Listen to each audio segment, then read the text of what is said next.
Hi friends, அஸ்ஸலாமு அலைக்கும். So குட்டி விலாக் பார்க்கலாம். எங்கே போயிட்டுருக்கோம் பார்த்தீங்கன்னா, ஸ்கார்பரோ அப்படிங்கிற பீச்சுக்கு தான். ஸோ இங்கேருந்து லீட்ஸ்லேருந்து ஒரு 1.5 hour ட்ரெயினில் ட்ராவல் பண்ணி வச்சுட்டேன். நம்ம சூப்பராக வந்து ஸ்கார்பரோ இப்போ ரீச் பண்ணிடலாம். ஸோ ஃபைனலாக இந்த வீக்கெண்டுக்கு நம்ம பீச்சுக்கு தாங்க போக போகிறோம். யூகேயில் பீச் பக்கம் போனதே இல்லை. ஸோ இப்போ வந்து ஃபஸ்ட் டைம் நம்ம பார்க்க போகிறோம்.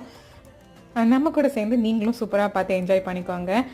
ஸோ ஃபஸ்ட்டு நாம் வந்திருக்கிறது சவுத் பே பீச் தான். ஸோ இங்கேருந்து வந்து பஸ்ஸு விட்டுருக்காங்க, டூரிஸ்ட் பஸ் மாதிரி. ஸோ நம்ம நார்த் பே அப்புறமா நடுவில் ஏதாச்சும் ஸ்டாப்ஸில் இறங்கினாலும் நம்ம இந்த பஸ்ஸில் போனால் போதும். அண்ட் இந்த பஸ்ஸுக்கு நம்ம ஒரு நாளைக்கு ஒரு வாட்டி டிக்கெட் எடுத்தால் போதும். அந்த டிக்கெட்டை யூஸ் பண்ணி அன்றைக்கி ஃபுல்லாக நம்ம ட்ராவல் பண்ணிக்கலாம். ஸோ ஃபஸ்ட் டைம் இந்த மாதிரி ஓப்பன் டாப் பஸ்ஸில் வந்து நான் போயிட்டுருக்கேன். சூப்பராக இருந்த அந்த வியூவை என்ஜாய் பண்ணி போகிறதுக்கு. அண்ட் அந்த பக்கம் நிறைய சீகல்ஸும் பறந்துகிட்டே இருந்து அப்போ தான் நான் ஃபஸ்ட் டைம் வந்து லைவாக வந்து சீகல்ஸ் பேர்ட்ஸை பார்க்குறேன். ரொம்ப சூப்பராக இருந்து பக்கத்தில் பறக்கும்போது.